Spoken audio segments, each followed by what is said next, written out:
Moi, bonjour à tous. Euh, euh, Merci d'être sur ma chaîne. Je m'appelle Arthur et, je voudrais vous parler aujourd'hui du cercle trigonométrique. Voilà. Euh, le cercle trigonométrique, j'imagine que vous ne savez pas ce que c'est, vous n'avez jamais rien compris. Ça ne m'étonne pas parce que le cercle trigonométrique, en général, tout le monde s'en fout, les professeurs le donnent à leurs élèves comme une pomme à des poissons rouges. Une pomme, une pomme à des poissons rouges. Et puis les élèves, ben, ils essayent de comprendre à quoi ça sert, hein, et d'avoir l'utilisation la plus aquatique du cercle trigonométrique. Voilà, en général, personne ne comprend bien à quoi ça sert, mais bon. Mais alors moi, je voudrais vous dire que j'adore le cercle trigonométrique parce que je trouve que c'est une invention extraordinaire et que ça permet surtout de créer du lien entre des univers des mathématiques qui ne se connaissent pas et qui ne se parlent pas dans l'univers intersidéral des mathématiques, voilà. Et en plus, ça permet de faire des liens entre vos cours de troisième qui n'ont rien à voir et qui sont les cours de trigonométrie d'un côté et puis de l'autre côté le cours sur les fonctions, voilà. Bah oui, le cours de trigonométrie, si vous vous rappelez bien, c'est vous regardez ce qui se passe dans un triangle rectangle, les angles aigus du triangle rectangle, vous faites du triangle rectangle tout le temps, voilà. Et il faut pas croire que c'est une lubie de l'éducation nationale hein, de faire du triangle rectangle. Le triangle rectangle, c'est un super triangle, hein. C'est le triangle du théorème de Pythagore, c'est un triangle qui est inscrit dans un demi-cercle, c'est le triangle qui permet de faire toute la trigonométrie. Excusez-moi, mais le triangle rectangle, je suis bien placé pour le dire, mais c'est un peu le roi des triangles, hein. Moi, j'aime beaucoup les triangles rectangles. Et d'ailleurs, en troisième, on en fait beaucoup. Et donc, on va définir le cosinus d'un angle grâce au rapport des longueurs du triangle, des côtés du triangle rectangle. Si je me souviens bien, c'était quoi déjà le cosinus? C'était adjacent. Ah oui, c'est ça, c'était le côté adjacent sur l'hypoténuse. Et le sinus de l'angle, c'est le côté opposé sur la longueur de l'hypoténuse. Eh ben, excusez-moi, mais ça permet de créer des liens déjà entre les angles d'un triangle et la longueur des côtés d'un triangle. C'est quand même pas facile, si vous réfléchissez 2 minutes, de faire des rapports entre des angles et des longueurs. Excusez-moi. Et d'ailleurs, ça a permis à des tripotés de génération de marins de pouvoir se promener sur la Terre entière en faisant de la triangulation avec les étoiles. Donc c'est quand même une invention assez sympathique. Voilà. Hein. Qu'est-ce que t'en penses, toi? Oui. Bon, alors, ensuite, il y a un deuxième cours que vous avez en troisième, c'est le cours sur les fonctions. Hein. Donc, le cours sur les fonctions, bah, on vous dit que ça n'a rien à voir.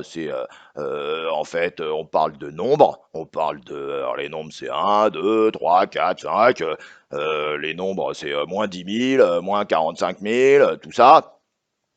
Et alors, on vous explique qu'il y a une fonction f qui est un peu comme une petite machine à manger des nombres comme ça, miam, miam, miam, miam, miam, miam, elle mange des nombres et puis elle va associer elle va associer un nombre à un autre nombre. Alors, elle va prendre un nombre, on va l'appeler x, et puis elle va associer un autre nombre, on va l'appeler f de x. Voilà. Alors, elle passe son temps à associer un nombre x à un autre nombre f de x, et puis c'est un peu comme, je sais pas moi, comme un marchand de chapeaux qui associe des chapeaux à des jeunes filles. Vous prenez une jeune fille, vous mettez un chapeau, une autre jeune fille, un autre chapeau, ou bien, je sais pas, un peintre qui ferait de la peinture sur des poteaux télégraphiques. Vous prenez un poteau, vous lui mettez une couleur, un autre poteau, une autre couleur. Voilà, vous faites des associations de nombres comme ça. Et comme vous pouvez faire plein d'associations possibles, eh ben, c'est intéressant d'étudier toutes les fonctions. Et alors, en troisième, si je me souviens bien, vous allez étudier les fonctions linéaires, vous allez étudier les fonctions affines, vous allez étudier les fonctions croissantes, les fonctions décroissantes, les fonctions qui font papa maman, etc., etc. Bon, bref, le cours de fonction de troisième, honnêtement, ça ressemble plutôt à un cours de zoologie de fonction, hein. C'est plutôt un cours de sciences nat, hein. On a l'impression d'être un entomologiste qui regarde toutes les fonctions qui font papa, maman, comment elles se comportent, comment elles vont à droite, à gauche, tout ça. Voilà, c'est un peu un cours, presque un cours de langue, hein. On va découvrir une nouvelle langue, la langue des fonctions, voilà. Bon, bref, tout ça n'a strictement rien à voir avec la géométrie. En tout cas, c'est ce qu'on vous explique. D'ailleurs, en général, la géométrie, la trigonométrie, on fait ça plutôt en octobre. Et puis les fonctions, on attend mai pour le faire, pour bien montrer à tout le monde que ça n'a rien à voir entre la géométrie et les fonctions. Voilà. Et puis en seconde, eh ben, on vous explique que c'est tout l'inverse. Et que en fait, en fait, on vous explique que cosinus, c'est une fonction. Voilà. Alors, on vous explique que sinus, c'est aussi une fonction. Hé, ils auraient pu vous le dire avant. En troisième, non.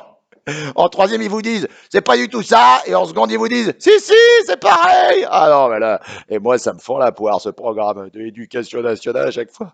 À chaque fois, je suis tordu de rire. Bref. Donc, ils vous expliquent que c'est pareil. Et évidemment, ils vous expliquent pas comment qu'on fait et quels sont les problèmes pour que cosinus, ce soit une fonction. Parce que, excusez-moi, mais c'est pas facile.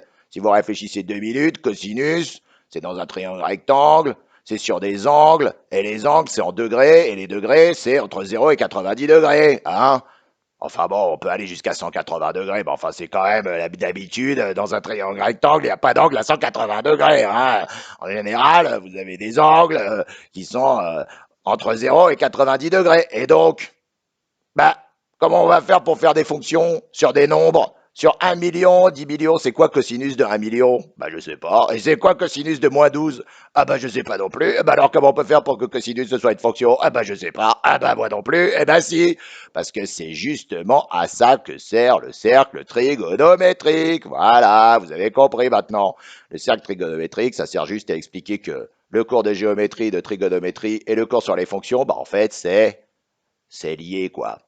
Ça a un rapport. Ça sert à transformer les cosinus et les sinus en fonctions. Voilà. Bah ouais, parce que en fait, pour calculer cosinus de 1 million, ce qu'on va faire, c'est que on va essayer de voir comment placer 1 million sur le cercle trigonométrique et comment on va pouvoir calculer le cosinus de 1 million en faisant des tours sur le cercle trigonométrique dans un sens comme ça jusqu'à arriver à 1 million. Et puis pour les nombres négatifs, le coup de génie, c'est de dire on tourne dans l'autre sens, comme ça on tourne, on tourne, on tourne, on tourne dans l'autre sens. Vous voyez, comme ça on compte les x sur le cercle trigonométrique et puis on peut trouver facilement le cosinus et le sinus et on se rend compte que c'est des fonctions périodiques, blablabla, qu'on peut représenter comme des petits serpents, voilà, qui sont décalés de pi sur 4, etc., etc. Mais bon, tout ça, je vous laisserai dans le cours, mais au moins, vous saurez à quoi ça sert, ce cercle trigonométrique, et puis j'espère que vous regarderez d'un autre œil votre prof quand il vous dira que le cercle trigonométrique, voilà, c'est un cercle de rayon 1, machin truc, bon. Ah, bah écoutez, ça m'a fait plaisir de discuter avec vous. En tout cas, si vous aimez ma chaîne, vous cliquez sur le petit pouce vers le haut, là, je sais pas comment, je sais pas où il est. Et puis, la semaine prochaine, qu'est-ce qu'on fait la semaine prochaine? Euh, je sais pas. Bah, la gravitation. Ah oui, voilà, c'est ça, on fait la gravitation. Alors voilà, j'ai décidé de faire la gravitation, les planètes qui tournent autour du Soleil, les lunes qui tournent autour des planètes. On va bien rigoler, vous allez voir, c'est très facile. Voilà. Allez, à bientôt, parce que là, il faut que j'aille, j'ai un truc à faire, des courses. Allez.